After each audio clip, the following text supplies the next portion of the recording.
really don't want you to hate me off the bat here, but we have to talk about our next game, and I am going to throw you a little bit of a curveball about it. So we are going Singularity versus Dusty. I'm going to ask you to sum up this game in a word before we go into deep analysis. I know you're going to hate me for it. So, one word? Do you know what color casters do? I am aware. I said you're going to hate me for this one. I just want one word that sums up this game. Goldborg. Hit me. Optimism. Okay, optimism, all right. Trouble, one word that sums up the game we are about to see. Remember, we're paid banger. Teams. Banger. Okay, banger. Wow, it's very interesting that those come through. Optimism and banger. That banger sounds like optimism as well. But as we go into this one, we need to talk about these two teams going forward. So first of all, Singularity. Now, for context, coming into the NLC here, obviously my colleagues and the talent here has given me the lowdown on an awful lot of these teams. They have said not kind words about Singularity, essentially, not being overly positive about them. I'm going to be back in the underdog. What is it about this roster? I'm backing up players and stuff all together because obviously what happens and what you see on the screens is not necessarily the only thing that's happening behind an organization and behind a team, and obviously behind a team that has been last place in standings for quite a while in the NLC. This was meant to be a university project, not necessarily full-timers, you know, practicing and playing League of Legends, and there's a bunch of like things happening in the underlines of the organization and behind the scenes that we don't know, that are very sad. We had Jeppe on a very heartwarming interview and heartbreaking at the same time last time. So I'd like to say that I hope that the players are coming in because we're having relegations. It doesn't freaking matter. Like, at least I hope they have fun. At least I hope they can manage to keep their spirits up when they're in game and they're playing with each other, and hope to even pull the W, because at some point when you lose so much, you forget sort of how to win. You love the underdog. Here's some emotions bringing into it. I have to take it back into someone. Well, you said optimism coming into this game, and you better just. Oh no, he's about to break it down. Oh, okay, okay. I mean, optimism. He's about to knock my Jenga off. See, I would like to be optimistic about this one. I would like to see that Singularity really just gets that first blood in the bot lane, rolls through with it. But here's realistically speaking what I'm seeing. Dusty has been a little on and off in terms of how they gained their victories. Last Monday, they gained it off a split push with Kerberos coming through. But even then, they have a dangerous bot lane that they can play for as well, with DenVoksne coming down there. I think for Dusty that this is a game that we want to be convincing from them. This is going to be one of the games where this has to be solidified as one of the easier ones to overcome as well. Also because on paper, this is a roster that you would like to have play for playoff contention. Like, we have European Masters guys on this roster. Kerberos, DenVoksne, Sten been hyped up massively as well. In general, this is just a roster that should be capable of doing more of what they've achieved so far. They said they were struggling a little bit on the patch. I still think that at times is bad excuses for players, because I generally feel like it's more just a team thing and getting together. Everyone's playing on the same patch, of course, but it does, of course, also take time to adjust. But I generally feel like this should be cut out for Dusty, and this should be clean, it should be calculated, and there shouldn't be a question about it. Okay, all right, well, that's laying down the law on the game we are about to see. But speaking of seeing, it is time to go in and look at our drafts for this one. Trouble, he broke it down, but what do we expect to see in the draft phase? Ban LeBlanc. I think one of the key members of Dusty is going to be these solo laners, Kerberos and Backland. Kerberos, of course, Fiora out of the picture. Yeah, that's it. I really like that because he created so much pressure on the side versus Vanir that in the end they ended up winning because of all the work that Kerberos had put in individually, right? So Backland's LeBlanc, very lethal. Kerberos' split push is very lethal. He has Darius, Tryndamere there. Tryndamere we don't see very often. Darius we saw today as well, did very well. So you have to keep this in the back of your mind. Then at the same time, I can't help but think that Fiora came through on R5, like last picked on red side, with Ornn and Aatrox being picked on blue side by the enemy team, where everything just makes sense.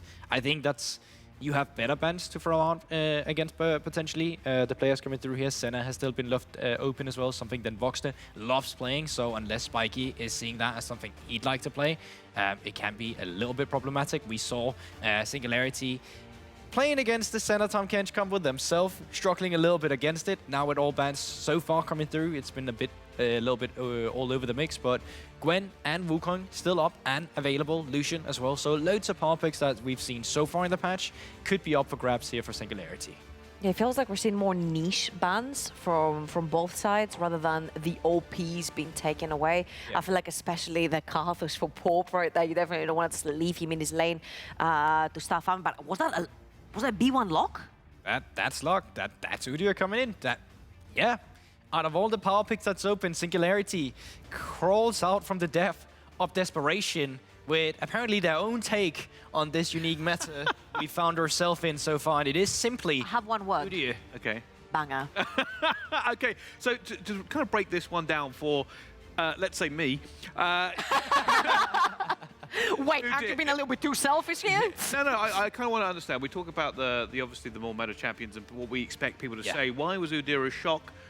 What does that mean for Singularity? Okay, so basically this is a champion that I think like 3 months ago, 4 months ago, so maybe even last year. Maybe it was the start. It was 2021 spring. Oh, my mind is. Yeah, it was literally. It was Lilia, Hecarim, Udyr, Nidalee. Champion got nerfed a bit. The build path he went that make him good and strong back then got nerfed a little bit as well. There's still build paths you can go. Frozen Fist if you want to. Sunfire as well can be built into. Chem tank is okay. But it's just the fact that a lot of other junglers just started making more sense than what he did, but there's still like ease of execution in it, easy to stun, easy to come into a lane and just try and nullify or solidify a kill immediately. It's just not something we've seen in a while. What do you think that means? That's a very good question. I think it's Singularity that's come up with comfort for their own players, something they perhaps have tried in Scrim. Last Monday they said they were going to try something new on Wednesday, and well, we are getting something new already. Okay, so at this point, I think I said the players might as well have fun and play with something they're comfortable on and play something that they think they can actually win on. I think falling back to Udyr for Pop, I don't mind it, because Pop has tried some creative ganks, I would have to say, that have put him massively behind. So I think sticking into farming, maybe later on in the game, being that nuisance in the front line, and Udyr is like very slippery and an annoying champion in general later on in the stages of the game. So just farm your way to being super tanky and just be annoying later on in the side lanes and in the front line. And then your bot lane is extremely strong with the Tristana and the Braum. You hit your passive with the Braum, Tristana jumps in and instantly blows someone up. Now, I don't think Tristana's going to have the easiest of times if they don't create space with maybe something like a Camille or a Gwen on the top side of the map. And if this Vayne gets locked in here, it's going to be like really tricky to try and get something done. I think it's going to get turned into an Ezreal at the last second, but either way, I think Braum into Clairvoyant? Nautilus is... Huh? I thought you're clairvoyant or something, but you're not, apparently. Okay, so the thing, the way it is right here is Vayne is incredibly short range, and if you do get tagged by a Wind Despite, then towards the bottom lane, there is kill pressure for the Tristana. She can just send it, which is sort of difficult to play against. Also with the short range, if you're far up in lane, Udyr has a really easy gang pattern on you, despite you having a Condemn. So having jungle tracking is, of course, going to be important. But it could also be a solo lane Vayne. There's no guarantee that this is going to a bottom lane instead. There is. It could be Kerberos for all we know. Exactly, there is flex potential in it. I like the Braums coming into the Nautilus here. I think Nautilus is blind picked a little too much. I think there's good disengage in the Braum that we're getting here. It's nullifying the lane. Should be able to get some lane power as well with the Tristana, really good at taking wave control, and that should hopefully keep Spiky and Yebehol in a position where they have control and where Yebe then can move out of the map with Pop, because there's actually some really good potency between a Braum and an Udyr when they sync up. And I just love the two bans from the sort of Dusty as well. We mentioned how Tristana, when she wants to jump in, it's extremely short range. She literally jumps into your face in a team fight, right? So you need to have these champions to create space, like the Gwen, like the Na, anything that will create this sort of like huge space in front of you. Camille is still one of them, but it's kind of like extremely hard to play into Vayne. She jumps in, Vayne condemns back. Like any melee champion into Vayne is going to struggle, especially she goes invis, she pushes you back, she goes invis again. Her ultimate gets refreshed. You know, it's just really difficult to play that. And I'm just looking at this and I'm like, okay, Bucklands LeBlanc has been banned, because I'm like, where is Bucklands LeBlanc ban? But right here, they're just going to have to resort onto the Zoe, ever pushing mid lane, which to me, it shows that Linkas probably is looking to maybe also invade and find Pop in his own jungle. Okay. So, if you don't know, Singularity have dubbed their mid laner the Pigeon, because it's called Pigeon, which is Italian. It sounds like pigeon, and he plays a lot of Anivia. And Azir. And the story basically goes that this guy was sent down from the sky like a pigeon to carry them out of the depths that they have found themselves in. He is now on the Anivia. Did you make this up? No, I legit It'd be very good if he had made this up on the spot. I legitimately messaged but I was like, what's the deal about your mid laner? He's like, he fell down from the sky. I was like, okay, that's great. But basically, that's the story that they gave me, and it had been specifically on the Anivia. Now with Sion coming through, I could easily see the Vayne going top, and they might actually picking any carry instead, or just keeping the Vayne down towards the bottom lane, but I think that's why we've kept the R5 for Kerberos, to at least keep the availability there. Here comes the surprise. Is it going to be a Camille, maybe? Yeah, there you go. Oh, well, okay, pretty simple. What a surprise! Okay. No, it's not his Kale! Oh, okay. Which, of course, is also a Kerberos The Kerber special. Decent matchup into the Sion as well. Kale known for having one of the most atrocious laning phases, where quite often will have to be bailed out, but into the matchup of a Sion, not the hardest kill pressure. Obviously, it will still be there, so you can still have to play on the back foot a little bit, but Kerb is a master of this champion, and I'm actually a little delighted to finally see him busted out. I really like what Singularity have. I'm taking nameplates completely off. I feel like Tristana has been given a gifted front line for herself. Okay. The Braum, the Udyr, Anivia with like walls and slows and stuns. You've got the Sion that can engage a fight, can disengage a fight. I feel like on paper, your team fighting looks really good. Kale will take a while to scale. Anivia, after level 6, has also really great push potential over the Zoe as well, because Zoe pushes waves so fast. And the bot lane, I think Gubok mentioned it, once Winter's Bite hits, if Udyr is around, you could have kill potential even on the Nautilus. Okay, so we're saying Singularity's done a really good job of the way they've balanced their team, essentially. Good for the Tristana. Obviously, it's something we didn't expect coming out of the Udyr, but they've managed to build around it and get a good thing going. Let's move on to the other side. Dusty, how do you feel they've built their team? What do you think they're looking for, obviously, with the team comp they've built and the draft they've just had? Genuinely feel like they got great scaling as well. You got the Kale, you got the Vayne, and even the speed up that you're going to be giving to the Vayne. You got the invulnerability you're going to be able to give to the Vayne as well. Like, there's loads that you can play around with to make sure that Singularity's life, despite them even getting ahead, if they are fighting at 40 minutes like we have seen some teams be doing at this point, they might struggle a little bit. But as Trouble has already mentioned, there is also quite a good front line and also range in the Anivia and spacing that you'll have to play around. It's a little trickier navigating from the side of Dusty, but they also have other tools to navigate it with Zoe bubbles. They have pick potential. They have the Nautilus. They have the availability of blowing up a target if one member makes a misstep on Singularity. Okay, that's an interesting point. You kind of say Singularity kind of have to make a mistake for Dusty to really take over this game. And that's kind of my next point as well. Essentially, the win conditions. We've spoken an awful lot about it today, about win conditions for both of these two teams.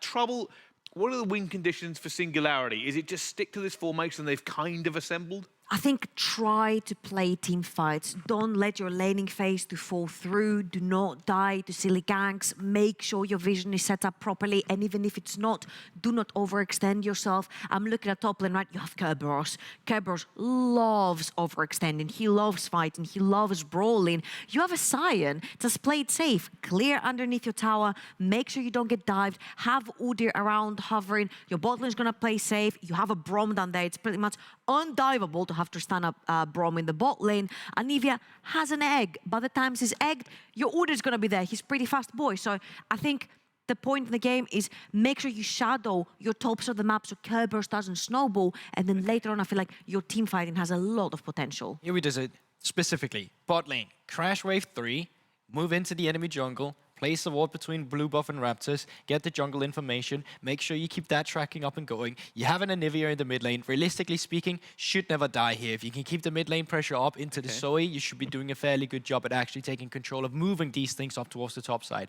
I generally feel like shadowing is great on Kerberos, but there's the actual kill pressure because there's setup in the Sion, but there's also an Udyr who can come in, literally just walk in, give you a little slap on the back there. Claw. And then literally stun you into change EC. Either you have to flash, great, crash the wave. move it into a freeze position, and literally just redo everything again. I think they have a lot of tools that they can take control over in the early game. And the worst thing I would hate to see coming through from Singularity is just them keep pushing their lanes and doing nothing with the extra downtime that they have then achieved for themselves. Whereas from the side of Dusty, they of course are looking to mitigate these attacks, right? If you can fight for the control in the mid lane, get the Zoe shove in, which he quite usually does. Like, it's not realistic that it's going to be the Anivia doing that. Okay. Keep that extra hover there. Make sure that like you are paying attention that Kerberos is vulnerable. And if he doesn't die, let's say 3 times before he's level 11, I think it's quite doable for them. All right, okay. Don't die 3 times before level 11. I love that as a statistic. We have got a little bit of delay here, so just stay with us. Fortunately, I'm just going to mine the brains of our experts for about 10 minutes so I can learn everything I can.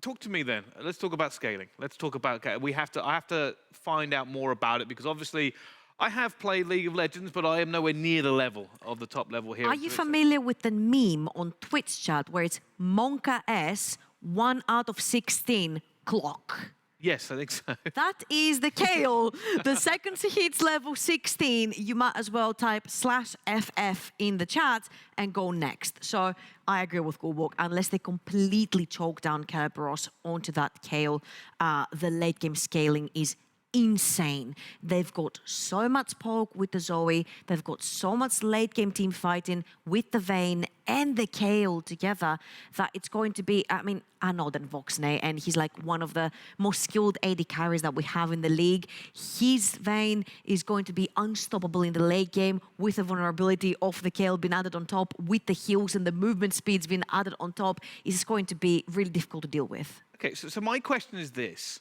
Go on. Is this more of a hold on for late game? So you basically they just have to play for that as a win. Scale boys. Just stay there, don't do anything silly, just try and hold on.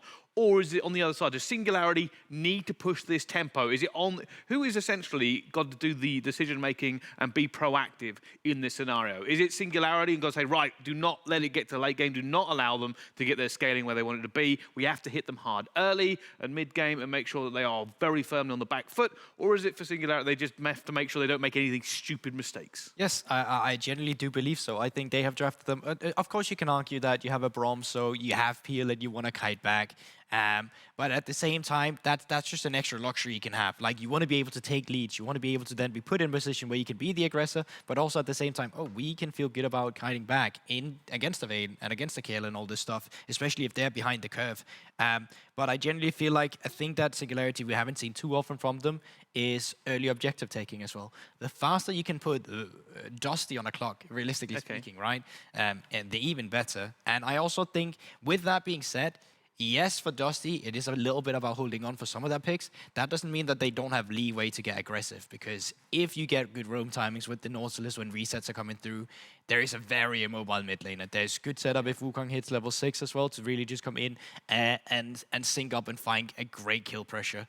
So I think it's harder for Dusty to find it, for sure. But they still have tools in their kit to try and look for picks if they get the chance. I would say usually the easiest way to pull a team to team fight when they don't want a team fight is getting the dragon stacking. Now, of course, you can be very unlucky and it's going to be a Cloud Soul, which a lot of teams do not get too much about giving away. But I feel like you have very great tools to start the dragon stacking from the early game. You've got an Udyr that's notorious for taking these objectives really, really fast. You've got a Tristana who's notoriously known for perma shoving bot lane. After level 6, you've got an Anivia that can kill the mid lane wave in literally 2 seconds time. So once all of these lanes sort of bleed into the river and start stacking objectives, once Anivia is in river, it's just so difficult for you to walk through a choke point through your jungle, because there's a wall that's going to stop one choke point. There's a stun that's going to stop the other choke point, and then she has the ultimate as well if you do make it through. So I think there are win conditions. Start stacking the dragons and force Dusty to teamfight when they don't want to. Oh, I like that. I like that. Make sure you're proactive and that you get everybody coming to where you want them to be, essentially. I'm very interested in how this game is going to go, but like I said, we are on a little bit of delay. So we have asked our players before about nerfing and buffing certain items. What we haven't had a chance to show you, though, is which items they would like to see removed from the game. So let's take a look.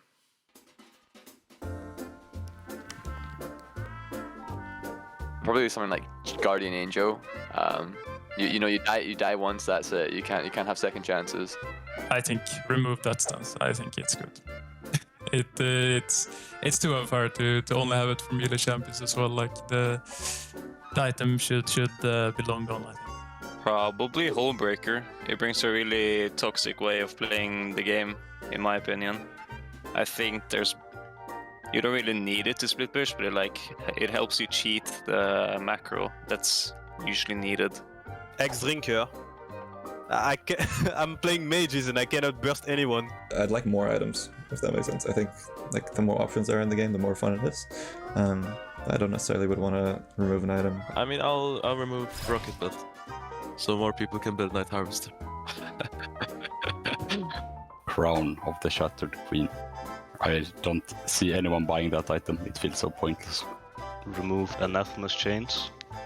It's really broken, especially when the enemy team has only one source of AP or AD damage. It's completely unplayable for that carry to play against the enemy tanks. Their favorite AD item, I just remove Gale Force to begin with. A wide variety of items that the players kind of want removed there. It's like whoever feels like a grudge against an item, right? And says like, Rocket Bell, like these pesky assassins can get onto me really quickly. And the other one is like, Anathema's change, you know, because when I'm really fed, it just holds me down. Essentially, it's this item's so broken because it's used against me. Which one would you remove? One item that you'd remove. Oh, Umbral Glaive. I know what I would remove. Umbral Glaive, because... For real? I'm a support player. You know, I run around... the bias again, yes. I work hard at placing down my wards. All of a sudden, some jungler has just invested in an item, just removes all of it with or one a support. shot. Yeah, that too, if I'm playing against the Pike, right? But yeah. even in that case scenario, it's just like, it's just too much value. Like, it's so difficult keeping up my vision game against that item. Just get it out of there. I'd remove Gale Force. Like, Gale Force has been such a nuisance of an item, because when you really think you've got someone, you really don't, because they get an extra dash. When you see a Jhin suddenly reloading his gun, he just dashes forward and kills you with Gale Force anyway, so... Just not a highlight play. You know, be the likes of me, pick Thresh, and then Mad Life that. Oh, yeah, that's a... yeah, okay. That's what we're like. See, I can't really contribute to this conversation. I would just like to see Heart of Gold brought back to the game. So yes. That's kind of showing my age a little bit. But Gulbok too, because he's a support player. I was going to say, that's going to be a lot of value. Obviously, no longer available. But lots of discussions about these teams going through. One thing I haven't kind of asked, actually, and considering the amount of time we've had to fill, I really should have done, who are we picking for this game? Like, the predictions going forward into it. Singularity. We're locking in. We're picking Singularity for this one. Woke up, broke the desk. Yamada just peeked his head past the desk. He's like, are they all right over there? What's happening? I think nameplates completely off. On. Nameplates completely off. I do like what Singularity have. A lot of priority, a lot of bleeding into the bot side river, a lot of objective stacking and really fast objective taking. I like what they have. Do I believe they can execute it? I want to see proof. This is why I'm gonna go with Dusty, because so far I think they have some exceptional players in the team, but also a lot of cohesion. Okay, so you've picked Singularity, and I prefer to think of it not just because he goes with his heart. Not because I think he just wants to hit the desk. Is there a reason behind it? Is it similar to Trouble that nameplates off? You think they've done a very good job here of setting up a potential win scenario for them, or is this all just for the memes or the underdog or any one of these scenarios? Spoiler, he's playing with the nameplates on. Does the person need a reason to follow his heart? I genuinely think not. Yeah. Okay. And I mean, even taking a look at Dusty, I feel like they're a team that can allow themselves to drop a few games, so maybe they would be so kind to do it today, playing against Singularity. But we don't want charity. I feel like that'd be nice. Confirmed on stream, Troubling doesn't like charity. Well, that's probably the charity before. Throw it to the game. Like, what is going on? Elise has been banned. I have nowhere to go from that point. It's one of the most interesting things I've ever seen in my years of esports. What we are currently seeing on screen is going to be the remake of the lobby. Don't worry about the bans.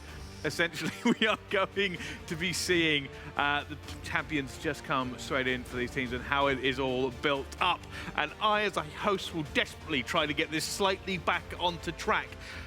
Yes, please. We have to go back over how the draft went, ignoring the bans, which are obviously random as this lobby remakes. So they're not going to pick it in the same order. They're just going to pick it in the same way that the top lane is coming through. So it's going to be Sai, it's going to be Kayle. We're going to get the Wukong. We're going to get the Udi over here. Wow, Then you we're know gonna them get the, so no. well. Okay, then finish it. Okay, it's gonna be Anivia into Zoe. It's going to be Tristana into Vayne, and it's gonna be Braum into Nautilus. Okay, she got me. Nice. Yeah. You remember something we did 10 minutes ago.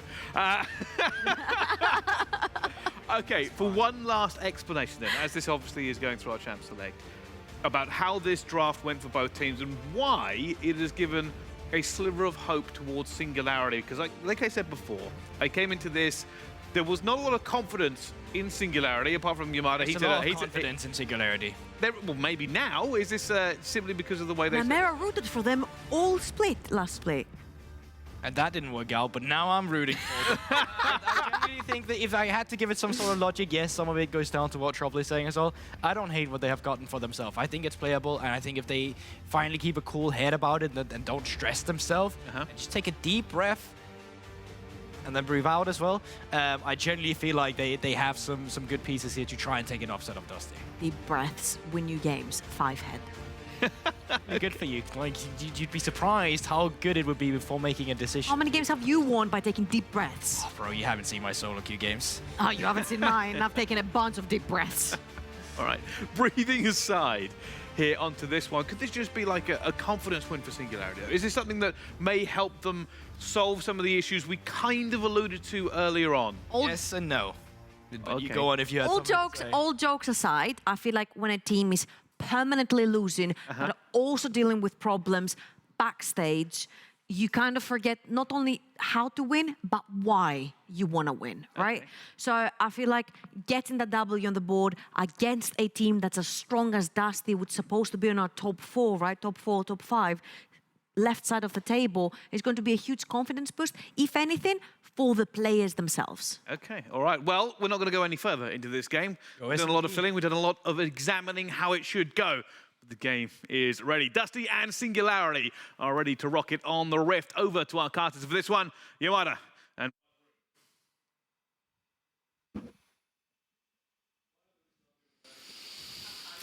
Welcome to the caster desk, ladies and gentlemen. I'm Jamada. You are? That's Viperin. It is. And we are here for the final game of the day. And what a day that it has been. Ready to bring you Singularity versus Dusty. We had an extended discussion. Well, we didn't. Well, we didn't, but the analysts did. About these compositions at length. So I'm not going to pick your brain just yet, because I feel like Gulborg and Trouble's brains were picked enough.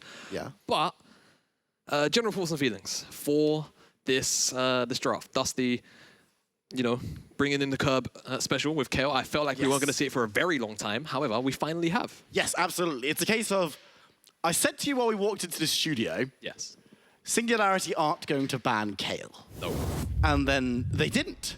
I also I agreed with you. You did? Yeah. I mean, look, there's going to be in this game, and we've talked about it at some length, this idea of windows, right? Because Singularity, 3 words, ease of execution. Right? It's a case of, don't mess this up, and you'll probably be okay, but also this game can't really go 35 minutes. Because if it does, you have big issues. So there's 3 big questions. One, are Singularity going to be more disciplined than we've seen from them in the split? 2, are they going to have the ability to close out a game or put a game so far beyond doubt before Dusty's composition gets fully online, at which point it becomes exceptionally difficult for them to play? And 3, I didn't actually have a third point, but we'll go with, is Singularity going to be able to do anything big that gets them a nice early lead? Yeah, and we'll take a look at this. You asked for a big early lead potentially. Yeah, exactly. They invade coming in. Yeah, going towards Kerberos, of course, the Kayle in lane is very, very weak in terms of the ability to fight. And it looks like, hold on a second. I don't think they caught each other. I don't think they caught each other either. They're going in it very, very late. But note that Singularity's bot lane is on the top side. This is something that we do not see very often. Sion may well be starting on those Raptors, going for that early bit of advantage. But this could be Australia lanes, Jamada. All right. I mean, this is something that I recall seeing all the way back when. You know, that sort of like lane swap scenario, and that's what they're doing into this KO. Kerberos, he's just gonna die. He's got flash at the very least. He might make the wall, and he will, but one spike, you're just gonna follow him over the wall. That's first blood for the Tristana. Tatoi's executed on the bottom side, so let's get a pan down, because he should be finishing off the red buff. Linkus should be cornered off to at least a 1 quadrant of the jungle. Absolutely, and they're denying these resources. We needed to see Singularity get an advantage in this game. And now I want to see what they decide to do, because the element of surprise was with Singularity. It worked great. They've denied the jungle a lot. Of course, Curb is just going to walk back to lane. No teleport utilized. That is smart. But the question being is, will they be able to do the same again? Because I don't think Curb's going to give them another opening just to go in and kill him. We'll have to see. Kerberos is going to have, by the looks of it, Stend by his side. And then DenVoksne has been left on his lonesome into Tatooine, which this is certainly a bold strategy. We have not seen lane swapping in feels like eons. Well, the changes made it harder for you to push down top lane, right? This is what kind of impacted this, because every game about 2 years ago, we were seeing the majority of games, everyone was swapping top. This is what plates were invented for. Well, yeah, pretty much. The idea of, look, we're not going to allow you to get these easy pushes because towers are being broken down too quickly. And it looks like Dusty, they're putting on a defense here. They haven't yet shown that Send and Linkers are up here. Oh, the vision plant. Oh, yeah, we'll catch them out. So now they're just going to go aggressively. Stend is here to protect Curb. Because, of course, remember that KO becomes a ranged champion at level 6, where things become a bit nicer. But I want to see where this bot lane goes, because Braum is already moving down as Link is caught out port, maybe. Yeah, no, it seems like Porp may be able to just walk away, but the bubble's going to connect. He's going to be asleep. Barkland props the paddle star, and Porp, no flash, is just going to burn down to Barkland. Barkland will pick up the double buffs as well, and that's going to feel particularly bad in a matchup where you would imagine Anivia wants to at the very least keep the lane in the middle. Now, look, it was nice while it lasted. Yes. Right. The Drowsy's going to come through. Of course, Barkland's going to have a very nice time in the 1v1. Does need to be careful not to get caught out by CC, because Zoe sometimes have a tendency to think, I can just bounce in, get the damage out, at level 6 especially, and then just bounce away. If Anivia is able to get that CC under tower or just disrupt this Zoe's patterns, things might get a little bit difficult for Barkland. Interesting. So it looks like we've got Tatooine back up on the top side. Yeah. And we're having the bot laners match up in the bottom side again. Is there any particular reason for this? Well, I think the idea being that Singularity went through to the mid lane. They got themselves back in. They lost out in the mid lane, right?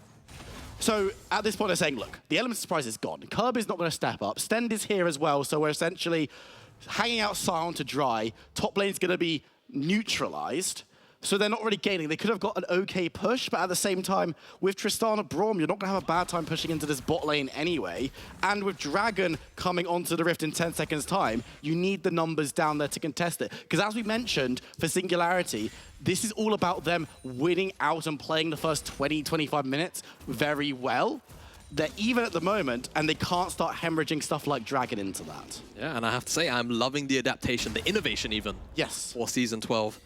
Reading this game particularly well. It seems as they've put Curb fairly behind, but not necessarily a significant amount per se. Is he even that far behind? Because he's pretty much on parity in terms of farm. Both top laners have died. Looking at gold, 100 gold behind. Your whole game plan in the initial stages was built around putting him behind. But I will raise you. That's okay. He has, at the very least, got himself a fairly significant gold lead. So perhaps the end goal was that. Well, it's First Blood. That's what the gold lead is. It's 400. It's actually less than First Blood. But Singularity, this is what Trouble was talking about on the Des. Able to create something. Here we go. We're going to get an engage here. And it seems like Porp is probably just going to drop to all of the burst. Dusty able to at the very least pick up the jungler, but will they get more? Sleepy Trouble Bubble does land onto Happy Howl, but he is able to just walk this one away.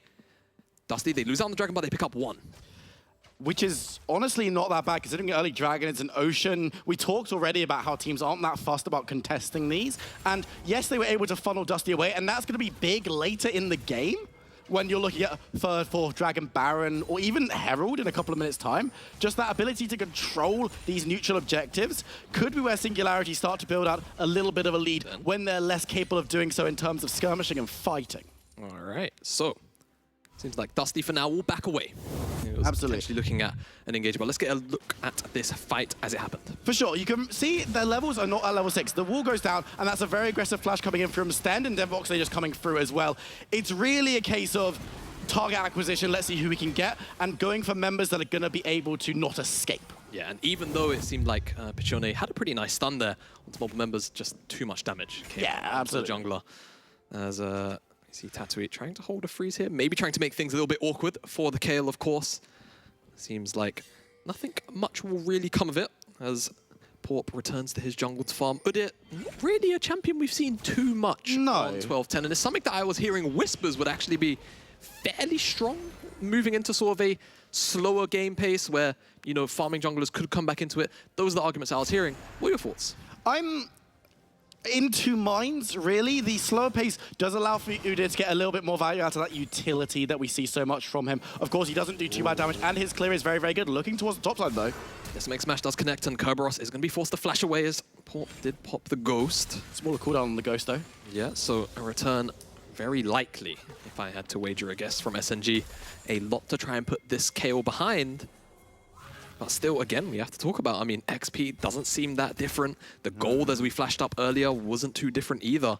It's smart itemization from the Kayle, going for the Berserker Greaves first, because a lot of what is happening with the San is going to be those slow CC abilities, and Kayle being able to move away from them quicker is going to be great. They've sent up their bot lane to the top side Singularity once again, because they want to look towards this Rift Herald, and they're utilizing their lane assignments pretty smart, all things considered.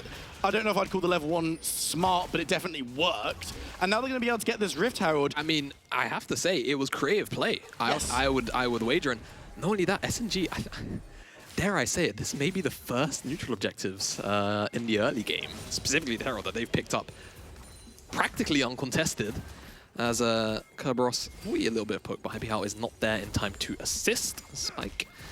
So there will be no threat of lethal here. The thing I want to know is where this Herald is going to go down, because Porp is hanging around top side. If they can break open this top lane and take it down, crucially, it's going to be really, really hard for Kerberos on his top side to play the game. Stend is up there as well. It'll be a 3v2 on the dive. Remember, Kayle will be able to go invulnerable or make the Nautilus invulnerable, as Backland's there as well. Yeah, and that bubble is going to connect onto Happy Howl. Buckland doesn't quite have the paddle style cooldown just yet, but it will be blocked by the Unbreakable, so no damage will come through, and both teams will disengage. Yeah, and on the bot side, DenVoksne. This is actually a matchup that we kind of see in the top side sometimes. DenVoksne popping the ultimate. Yeah, DenVoksne, final hour popped. Not enough HP to commit to the 1v1. Is able to get away from that. Just about alive without having to burn any summon spells. But crucially, Tatui still has the ultimate available, and while you're not necessarily looking to use that in the 1v1 at every single opportunity, if Singularity can try and get something going right now, when DenVoksne's attack ability, not in the late game, only got all that one item, Kraken Slayer secured, will make things very difficult for Tatui in that 1v1. But if you can go as Sar and get around the map a little bit, maybe catch out someone like Curb, then you could be looking to make something good happen. And crucially, we need to see Singularity making stuff happen. We've already talked about it so much. But if the game gets to 30, 35, 40 minutes, it becomes exceptionally difficult for them to play, because Curb will be 16. You'll have a Vayne with 2 or 3 items, or 3 or 4 items at that point, and it's going to become nigh on impossible unless you're super quick and you've got so much of a lead. But at that point, you should have finished if you've got a massive lead at 35 minutes. Yeah, no, I agree, especially if we take a quick look back at how games typically have been on this patch. Yeah. Teams with those larger leads at those points in the game have, on trend, been ending in most cases, rather than not. We'll see if that is, of course, the case here, as SNG, they are about 1,500 gold down, but I feel like the game state, not too bad for them in the moment, but again, like you said, the Kerberos Kayle, the Vayne. This is the thing, though, because the idea of being okay in this game at this point, with the compositions as they are, that's not really an acceptable state of affairs for Singularity. They've got a little bit of gold back in that charge on the bot side and might be able to crack that one open. But now Dusty grabbed themselves that second dragon, slowing the game down again. Anything that Dusty can do to slow the game down is going to be a tick in their column, because they know that they're going to be able to survive through in the later stages. But Tatui looking for Curb. Yeah, Tatui is going to find Curb here. You have to imagine that Divine Intervention will be popped, but that's a very low HP bar. No flash, and Tatui underneath the tier 1 is just going to find a solo kill onto Kerberos. Eminez, who? Is all I need to say about that. But this is the power. You can dive through, get himself the ultimate, and Kerb, yeah, he has the ultimate available, but when the Kayle is on their own at this stage, you're surviving for a little bit longer, but even if you get the kill on that health bar, Sion's got passive. So I don't really know what you can do. You need someone like Stend around. That's why Stend was moving up so much in the earlier stages, because at that stage, it's Sion diving forward, Kayle ults themselves, and then the Nautilus has the ultimate, has so much CC, that your Kayle is then able to escape or turn around some damage. All right, so talk to me. How do SNG continue to, at the very least, try and snowball a pressure lead? Right now, they don't have the gold lead, but where do they need to attack the map to actually find something? We'll talk about that right after. Well, let's have a look at this kill first, because Tatui, it's really quite straightforward. He lands the bowling ball and then just dives on forward. Doesn't get in the knockup, but crucially gets the damage on the end of it. And at that point, Kerb is just a little bit too far up in lane. Yes, he has the ultimate. He holds it so he gets on the tower so that it can help him out, because he knows that the tower is a little bit stronger on this patch. But ultimately, Sion's just a little bit too healthy for that one, and we actually might see a run back. Yeah, might see a run back indeed. Kerberos clipped by the stun. No ultimate. Of course, the lethal tempo is up. He's getting some of those autos back in. Will, of course, be able to sustain over time with the heal as well. But Tatui just kind of bullying Kerberos a little bit in the health department. But again, Kerberos, yes, he did just get solo killed. Yes, he may have lost a wave on the back of it. But again, he's still, you know, relatively close to parry in terms of the XP. And of course, the gold, the other important thing, KO Iron Spikes are, you know, arguably, you could say, just as important as hitting those levels. Absolutely. Getting those items as you go through is going to be great for Kerb, and it's going to make either split pushing, because we know that's what Kerb loves to do on a champion, but Kayle is also a really, really potent team fighter, especially after level 16. Because at level 11, you can do a lot of damage and ramp things up. Can I...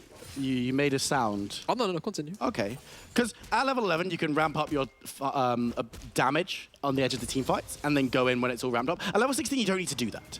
You're automatically just there. So as the question you asked earlier is how do SNG kind of keep the pressure on? And the answer is, I think, you have to start breaking down towers. The play's going to fall off in 15 seconds, which is going to make that much, much easier to do it. It looks like they're doing just that on the top side. But they need to put themselves in a position where contesting neutral objectives and, crucially, getting to them first is the default rather than the exception. Because if you can do that, we saw what happened at First Dragon.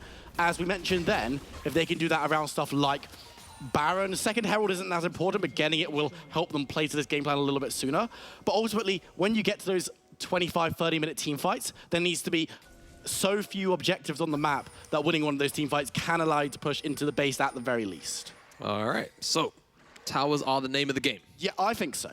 For SNG, I'd say maybe trying to suffocate Dusty out of as many objectives as they can through that route, but for now, it will be Dusty pushing the likes of SNG off of this objective. I believe Happy How actually based off the back of that play, so numbers advantage is firmly in Dusty's command. And they will pick up this Herald almost leashed and for free. And where would you want to see this Herald used realistically? Second Herald, we know, typically doesn't have as much value as... I think... How? Yeah, it's not necessarily used to get gold, but to get objectives and towers down. Breaking down mid lane tower is going to be pretty big here. Anivia, one of those wave clear bots that you've got down there. Earlier. Yeah, exactly. We were talking about this with Victor, I believe, in the mid lane. And being able to spread that open takes away that safety net a little bit. And again, it's the opposite of what we just said. Opens up the map, allows you to get that slightly deeper vision in, especially in the mid lane. And if you're fighting around stuff like Dragon, Herald, Baron, well, not Herald anymore, but Baron certainly, it removes a safe haven that the enemy can retreat to. And for Singularity, they've got a decent amount of disengage, so they might be okay getting back to something like that tower. But an extended chase from someone like the Vayne, who of course we know is very good at doing that, Nautilus as well, it could be the difference between a kill and not a kill in these skirmishes at like the 20-minute mark. All right. Thank you very much. As Dusty seem to look to set up around this dragon, trying to push their vision line up just a touch, as even Kerberos with no teleport seems to want to come down to get involved in the action. Third dragon fights, they've been very important today, Will. Who do you think is the stronger of the two? I think it's difficult to say, honestly. I'm just looking at the items. Crucially, Kerb hasn't hit a big item spike just yet, but we're going to have to hold that point. Right. Yeah, one-tap onslaught is going to be dodged away from. Barkland is forced to flash away, and now SNG are taking control of the river here. Dusty a little bit split on two fronts. Dragon's helping them, though. Yeah, Dragon kind of helping them as well. SNG, they're going to burn this one down. The Sleepy Trouble Bubble doesn't connect, and now the fight is going to ensue. It's Porp that secures the smite, but look at the middle of it. As Dusty, they're actually going to survive on the front line, but it's the junglers that are just duking it out in the pit itself. Porp will lose as the rest of Dusty just flash over the wall. They're hit with the wall, but that Sleepy Trouble Bubble is going to connect onto the Scion. Paddle Star will connect. Scion does end up dropping. Tatooine unable to escape his sins. SNG, they pick up the Dragon, but they lose two. How worth is that for them? I mean, getting the Dragon is really, really good. Massive credit to Porp under pressure, securing that objective. This is something that we've seen a little bit from Porp so far this split already. But we've been positive about his general jungling acumen. Doing that again is very, very nice. But again, it's just a case of we need to see Singularity making gains in this game. Grabbing yourself a second Dragon, that's at least 10 minutes that you're going to have to wait for Soul Point. Assuming that you get all the other Dragons moving forward. And losing out on those kills makes the next Dragon take harder. Because the enemy team, especially giving one to DenVoksne, is going to make things difficult. Fighting is never going to be easier than that because Curb just picked up his mythic item and a half-bound axe on the side as well. So Kale has started, this is the first big spike, right? So she's going to be able to rip through the likes of Tatooine on the side lane now much more effectively. But let's have a look at how this fight really kicks off because honestly, Dusty giving so much respect to what that can be done here by Singularity, especially in Nivea. Diving forward, securing the Dragon is good. The junglers can't just do their own thing, it's whatever. But Stend just survives so long with the ultimate coming down from Curb, and then Dusty chasing on through. They really want to be extending this just a little bit. I don't know if they needed to expend those flashes, in all honesty, but really, really nice play from Backlund as well, quietly going about his business, getting that sleep, and does allow his team to secure the kill. Backlund, someone who has been, I mean, throughout the entire split, has kind of been quietly going about his business, but has been very, very effective in that mid lane for Dusty so far, and in this game, it's really no different. Yep, no, totally agree with you. Zoe, Backlund, this game has been crucial to finding so many extra picks so far for Dusty. And like you say, quite a few flashes expended for the back end of that. Yeah, so I'm curious to see whether or not that will end up buying the Dusty team. I don't think it will, crucially because they'll be up by the next time Dragon spawn, or Dragon's going to be taken. Not exactly on spawn because the timers are the same.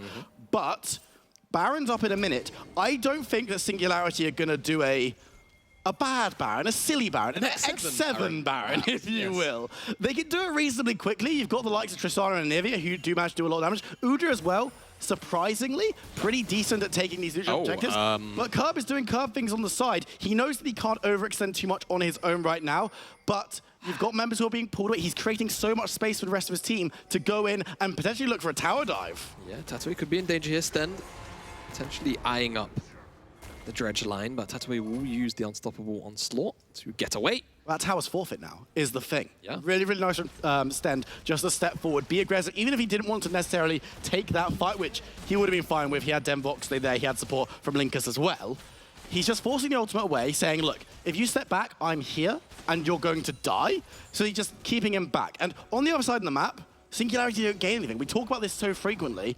What is gained on the other side of the map when a play is made? The play was made there by Dusty. Top side, get tower, maybe get a kill if the top lane is not smart. Tatooine was smart and left. On the bottom side, no one from Singularity's there, so nothing was gained. And again, 3k gold lead for Dusty. Singularity needs to be ahead at this point. This 3k gold lead probably feels Singularity. And we asked to not see an X7 Baron, but it's going down very quickly. It is going down quite quickly, but Spicione does have blue buff, so he can keep this one going for a while. The rest of Dusty are starting to pincer in. It's Kerberos on the top side. The rest of the core team are approaching from the bottom side. That's a Sleepy Trouble Bubble onto the support, and he's going to get one shot almost.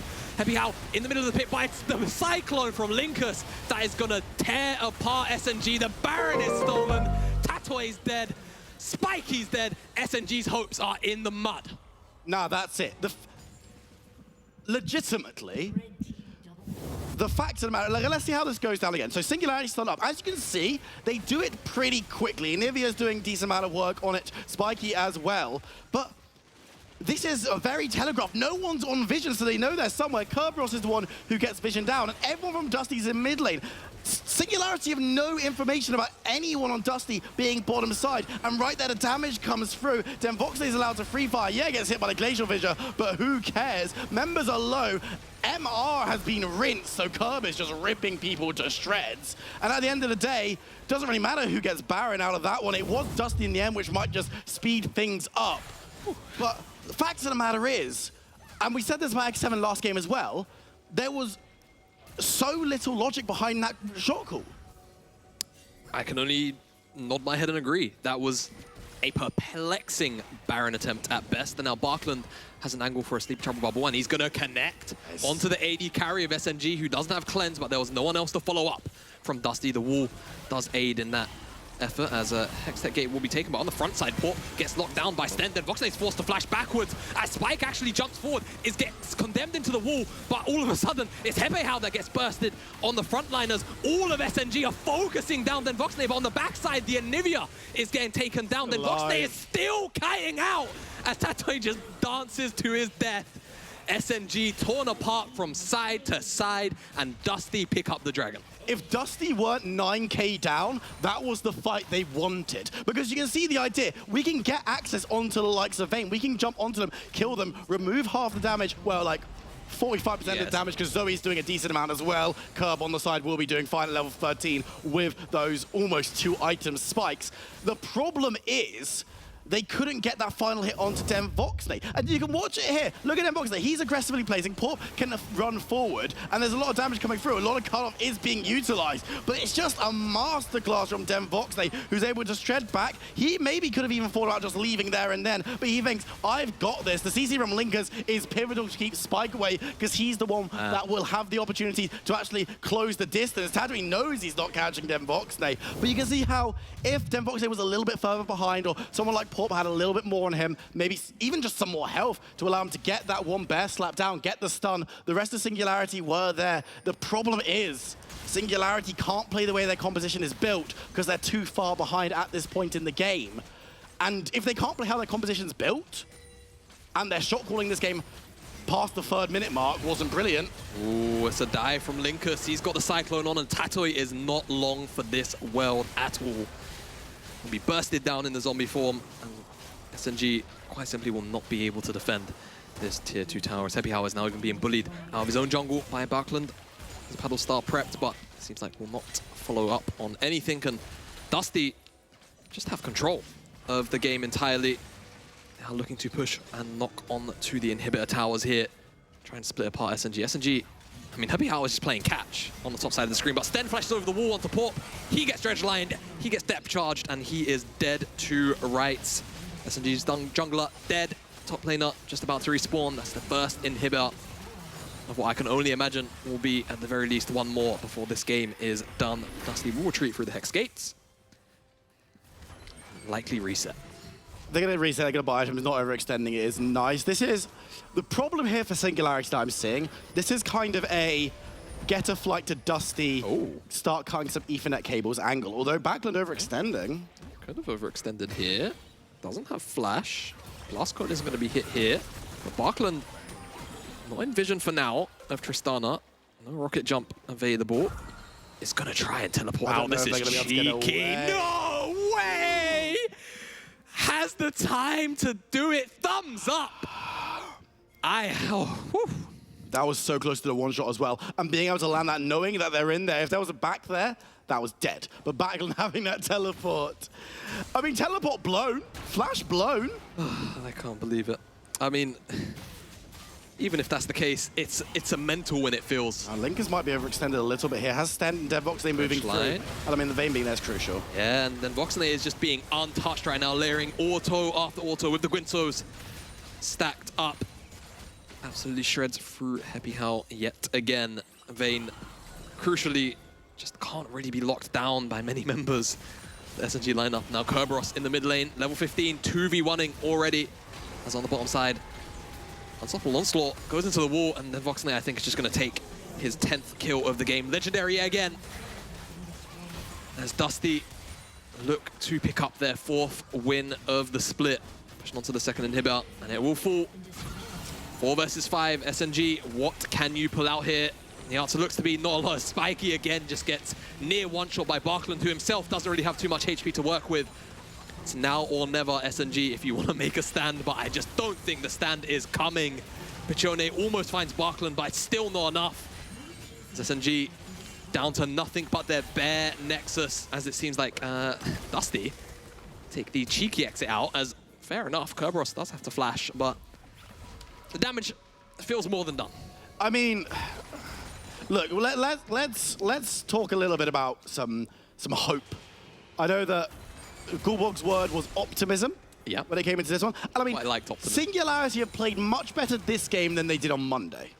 So there is that. There were some good ideas. My problem is, and I talked a lot about this with Nymera last split, the idea of saying, look, Singularity at the moment aren't winning games the conventional way, so they have to start doing unconventional stuff to either get a lead or to win, right? Yeah. Because player to player, gram for gram, they're not standing up to these other teams. The problem with that is that if your team isn't matching up gram to gram, there are other things wrong with your composition. Getting a first blood top is good. Going for the Australian lanes was very interesting, and hey, going with Tristana and Braum, that's really smart. This comp was clearly designed with this idea in mind. My concern is they got the start that they wanted, but then nothing really materialized. And Dusty are a very good side, let's not forget. I want to see how Singularity are going to do into a weaker team in the next couple of weeks, and to see if this kind of thing they could gain a small advantage in the early game would be enough, because hey, a reasonable advantage was gained against X7 on Monday by Riddle, and they managed to snowball this one. Maybe Singularity to find a game against X7 soon. Ooh, maybe they do, but this fight starts out with Heavy How getting chunked out heavily, and the Cyclone is going to knock up way too many members. Dusty, in less than 5 seconds, get through the entirety of SNG, and then DenVoksne isn't even going to allow Pichone to escape. Picks up his 11th and what should be his final kill of the game, as Dusty close out on SNG, and they take themselves up 4-2 in the standings. Well, I mean, we talked about the fact that Singularity needs to be disciplined, organized, they needed to not give over advantages to Dusty, and they needed to gain the lead for themselves. The first few minutes, they managed to not give up a lead and actually kept themselves on parity with some smart plays. The issue being is that they never really snowballed after 8 minutes. They got themselves the first Rift Herald, but after that, it was kind of just downhill. And Dusty, they weren't set up behind enough in the right areas. Curb was the focus. Curb was on parity the entire time, it felt. And at that stage, it's like, look, the Baron, ultimately the Baron call was what put the last nail in the coffin. No idea what the logic was there. But, I mean, for Singularity, a stronger performance, but not a strong performance. Yeah, and that seems to unfortunately be the case for SNG. Dusty pick up their 4th win of the split. But that is it from us at the caster desk. I'm going to toss you back over to Bryce, Trouble, and Gulborg for the post-show breakdown. Well, thank you very much. Well, I can say the dream did not play out in that one. Unfortunately, Singularity could not get it going, and Dusty take a win above them. You seem gutted. It was a tough game. I feel like we come in with a strong game plan. You know, get the sign down towards the bot side. Good lane swap in towards the Kayle as well. We get a really good read on towards our opponents today. Unfortunately, the situation's just not good enough from our side. I feel like we're just not able to capitalize on the map movements that's coming through afterwards. And yes, we drop a couple of kills there, but in general, I'm proud of the boys. It seemed like we saw some improvement, and I think we take away some good foundations here to build on here. Thank you, coach. Up to you. All right, apart from Gulborg kind of breaking it down for us a little bit from their point, Trevor, what do you think went wrong for Singularity there? Because we said they had a really good opportunity, at least, to do something in that game and potentially walk away with a win, but not to be the case. Yeah, I think their level 1 was pretty creative, like having the Scion take the red buff from the bot side. Obviously, yes, he dies, but he keeps the red buff. He can walk into the lane with that red buff into a lane-swapped lane as well, right down the bot side of the map, taking the Braum to Sana towards the top side of the map to try and punish Kerberos early on, take his flash as well. We saw that later on that got punished as well by Tatui with a solo kill onto Kerberos. I think is there's a few fundamentals in the way that team fights have been shot called, right? The fact that, yes, you take the first dragon, but you don't necessarily manage to snowball that.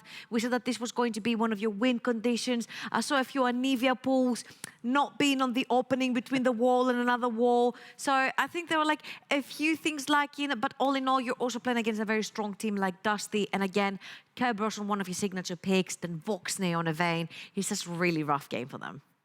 Yeah, I would say a rough game is the perfect way to get it. So before we break this down anymore, I think we just need to jump straight in and talk a little bit to the players involved. So I believe on the other side of this, we do have NLC all ready to kind of join us here in the studio. And just as a caveat to bring this one, I believe you had to change houses, I've been told, to actually get in this game. How are you? Yeah, I'm good. I'm a bit sweaty, actually. I had to run home to my own PC because there was something wrong. It wouldn't let me log in. It was just infinitely loading. So I ran home. It was just 5 or 7 minutes, but still a bit sweaty and yeah.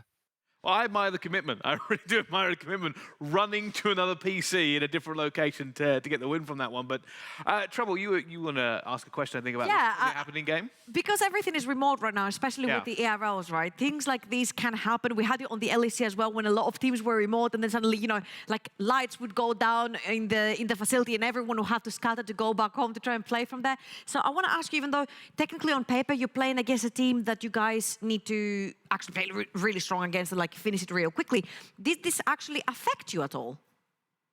I think it did a bit, in terms of focus in the early stages, because pretty much from usually after Champions League is done, you talk about different things you want to focus on, or Herald, Drake, how's the lane's gonna go, all this. We didn't really get to do that this game, so the early part, Lucas, he mentioned that they could do this lane swap, but I was not there because I was on my way home and Kerberos was trying to fix the PC, so it wasn't really we weren't really being able to talk about these things. But I think after 10 minutes or something, you kind of get the flow of the game and we started playing a decent league. But I think, for example, we messed up the Herald. We weren't really on top of our game at the start.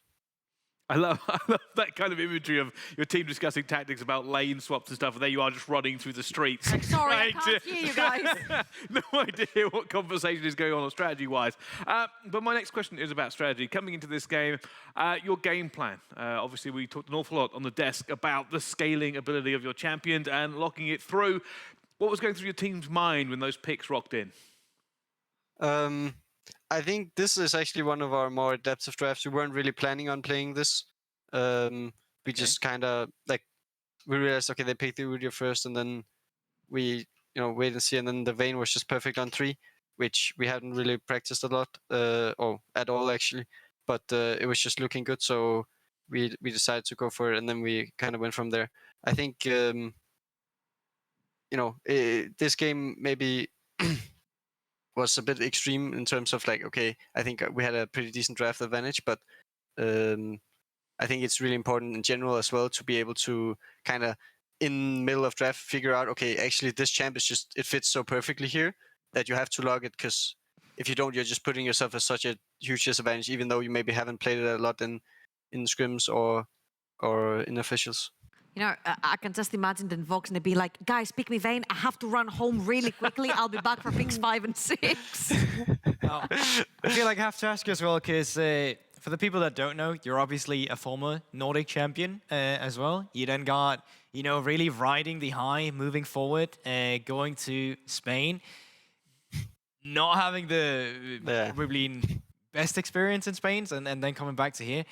Do you feel like that stopped your, what do you say, trajectory? Kind of trajectory moving forward, and is part of that reason why it's been a bit slow at Dusty? Or do you still feel like you're at a peak right now as a player, where you've never been better? I do think I'm playing really, or I'm starting to play really well. I think there were a lot of issues on from my personal side in terms of going into the Madland split, and first gaming house experience and all of this. I think in general it just wasn't ideal for anyone, and I brought my fair share of problems, I think, and I think I realized a lot of like after when you go into the off season, you actually can reflect a lot and figure a lot of stuff out. And I think just part of it was gameplay related, but I also think part of it was just structure. Like I figured out what I need, like in terms of, okay, how much solo queue do I need to play, or like when do, like for example, I took a longer break before the split because it was Christmas and New Year's and stuff, and I decided, well, that doesn't work for me. There's I think just in general a lot of like out of the game habits that weren't in place before the split that made me perform really poorly, and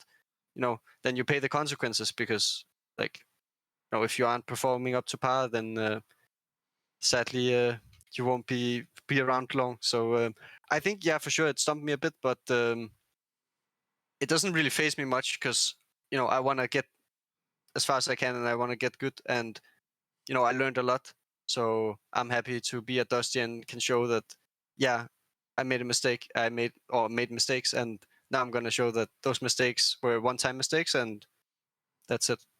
I think it's a really healthy way to put it as well, considering the journey you've been on. But thank you so much for joining us here in the NLC studio. Obviously, you've already had a bit of a traumatic time just getting to another PC. I'm not going to hold you any longer here for us. But thank you once again, and congratulations on your win as well. Thank you, thank you.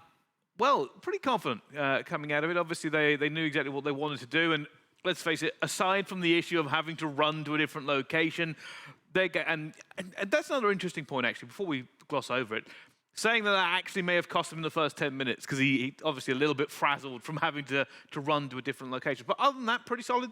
It's a lot, and it's a lot for the team, right? Because while you're gone, they're devising a plan, but they're devising a plan without you. You're one of the main carries. You need to know how to play the early game. He said that his team thought there was going to be like a cheeky lane swap, and like he wasn't part of the conversation, so he wasn't necessarily integrated into the plan. What happens when this lane swap comes through, right? So I feel like a lot of the momentum was gone, and I'm just thinking like, you're lucky you were playing against Singularity, which technically you should be beaten really easily on the Rift. What if that was an Excel? What if that was a Bifrost? What if that was an Astralis? This would have been a much bigger impact on how the game would have gone. And especially playing last game of the day as well, which means later on in the day, there's like a lot more problems that come with it. That's great and all, but it wasn't DenVoksne who died, it was Kerberos. So the guy who did hear the message was kind of the guy that fell for the... well, I guess you have the cheeky argument. lane swap? Yeah, I guess you have the argument that they could have contested Vision in the early game and all that. But yeah, I just thought it was a little funny angle at least. All right, fair enough. Well, but we told you. I love the idea of you just going back and people are in different places like, oh, okay, this is happening. Anyway, it has been a pretty crazy day with crazy plays as well. Of course, we can go on to our play of the day here at the NLC, and it should be a pretty spicy one indeed. Obviously, I'm going to let our experts break this play down as it comes through because they know exactly what happened, why it happened, and why it's so important. Right, so I'm pretty sure I know which play this is. Our producer literally walked in, he's like, yeah, the game is over. We're like, oh, the game is over? He's like, yeah, Eminem won. And we're like, oh, okay, cool. So we get up to leave, we come into the studio and watch this fight happen from Nuriki. And if there's any team that's gonna give you a banger team fight in the late game, it's either Bifrost or Nuriki. Again, I think it was summed up by the Eminem interview as well. They're like, yeah, once a Fearless kind of reaches 3 items, that's literally all you need to win the game. And honestly, yeah, it is. Azador even missed his Moonlight Vigil in this particular fight, and they actually absolutely stomped it. He even gets a triple kill at this point. I'm like, oh, would you get a pentakill if you hit the Moonlight Vigil? So yeah, this goes out to Nuriki's great team fighting. Especially because in this point in time, watching this, our producer has already told us, you know what, Eminem's Oh, yeah. Yeah, just... So he's like, oh, okay. And then we see this fight, and how? I need to get into the studio. I need to work now.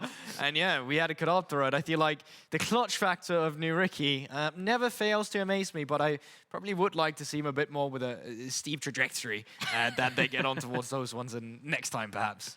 Yeah, it certainly was a surprise to all of us here in the studio, but that is why that was our NLC play of the day, presented by MasterCard, and what a special one it was. Surprises for everybody, including us in the studio. I was here on the desk preparing for our storyline. But speaking of storylines, things have changed in the NLC, maybe just a little bit, maybe some surprises, maybe some not, but our standings are the main story now that we have left remaining. So far, JDXL completely flawless. Is there any other surprises that we may be looking for here, Trouble? Oh, I'm looking at all of these teams at 4-2, and I think next week is going to be an absolute bloodbath because a lot of these teams will have the chance to reach JDXL. A lot of these teams will have the chance to challenge JDXL or even start getting rematches once the rematches start coming through, right? Really look incredibly strong. Astralis have pulled very slow victories, but now that they know what the problem is, they're starting to ramp up as well. Bifrost are finding their footing. Dusty are finding their footing. So there's like 4 huge teams, and like not everyone can make playoffs, not everyone can make EU Masters. It's going to be insane. But it's then, once again, incredibly entertaining to just have a look at the left side and be like, wow, that is genuinely close. I'm looking at that and I'm getting excited for the next games just to see where these points go up and down. Yeah, there's probably a game of League of Legends to watch as well, but it's just really curious to see how top-heavy the league suddenly becomes here, especially with teams like Riddle and Astralis that, to me, is the biggest outliers in terms of where we started in the season and what we're looking at now. Also, I'll tell you something, that's a very good point, actually, because there is an awful lot of good games to come. And speaking of everything coming for the NLC, we can take a look at our schedule moving forward, and maybe it'll give us some insight into where exactly these teams may end up. Obviously, on next match day, Bifrost versus M&M, Singularity versus JDXL, Noricky versus X7, Astralis versus Veneer, and Dusty versus Riddle. Gobble, you were looking forward to these games. What screams to you? Crucially, none of the top 5 teams are actually facing each other at the first start here. Dusty's at, what? These are the top 5 teams that are facing each other right here. Dusty versus Riddle both sitting at 4-2. Did Dusty make it to 4? Really? Absolutely. They're all sitting at 4-2. Guess that's the only one that really breaks the mold then, but outside of the others, it's really also just a consistency game when you're not playing against some of the teams that you're going up against. That's always easy preparing for. The games you're never prepared for are the bottom tier teams that you didn't prep enough for because you didn't see them as a threat. So this is why the consistency is really going to stand for some of these teams. Yeah, it's one of those things that you talk about all the time, right? It's like you win the games against the big teams and then you don't want to let something slip against a team you should be beating every single time, especially with how close the standings are actually at the moment. Anybody could find themselves pushing towards that top or on the other side of it and find themselves in the back half. So it's definitely a lot to play for all of these teams moving forward. And I suppose, looking at that, is there any team so far today that has shown you something that you weren't expecting? Something a little bit different, Trouble, or they overperformed or underperformed for you? I think JDXL today showed us the cleanest game, I would say. We're like, they're undefeated, but not dominant. I think this game was pretty dominant from them. On the other side, I really liked the interview with Astralis as well. Kiba was like, you know what? We've identified our mistakes. I looked at Twitter a little bit. Taxi said that as well. He's like, we're a little bit hesitant. We're a little bit slow. We're working on it, guys. So I really like the fact that they're getting the wins. They're slow. Yes, mistakes have been identified, and they seem to be working on them. Singularity. I feel like what came through today was miles above what we usually see from them, with a elevated gameplay and an actual strategy coming in. And honestly, they didn't take the win, but I honestly thought that was the most entertaining that they could make a game, and that's what you hope for. Okay, all right. Very entertaining. I'll tell you something, it's been my first time here, but Gobble, I want to know if you get any words to wrap this show up in a neat little bow. I mean, it's my last time at NLC today, obviously. So I've been at this league since 2020, competed in it in 2019. So obviously I've been in the North for a very long time. I think it's a little... I'm stepping down for the right reasons, but it's also still feels a little bad not coming back. And yeah, I think for the Danish, Scandinavian, and even UK community coming in, going into the split, it's been really heartwarming. Also getting nice feedback every time you're done here today. And I'm really not very good at this, but I really appreciate every single comment or DM I ever received coming from people that like me on an ERL scale, or the closeness we had for a tighter community that's not the LEC or something even bigger than that. So I just really appreciate my time here at the NLC, and thank you to all of you. Well, thank you for providing us with a great colleague and friend, a lot of us. I think the scene is going to miss you. The NLC is going to miss you. We're going to miss you. Don't cry because we're going to cry. Throw it. It's fine. If you want to come in and hug him, you're more than welcome to. But I have enjoyed working with you, Goldberg, and obviously the rest of everybody involved as well. Maybe my first time, but I have thoroughly enjoyed this the entire way through. Well, it's been thrills and spills here on the Rift and in the NLC. Teams have won, teams have lost, and stories have been told. It's been glorious, it's been great, but it is going to be the end. Thank you all so much for watching, and we'll see you next time.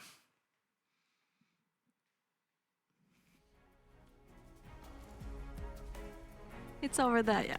No idea what that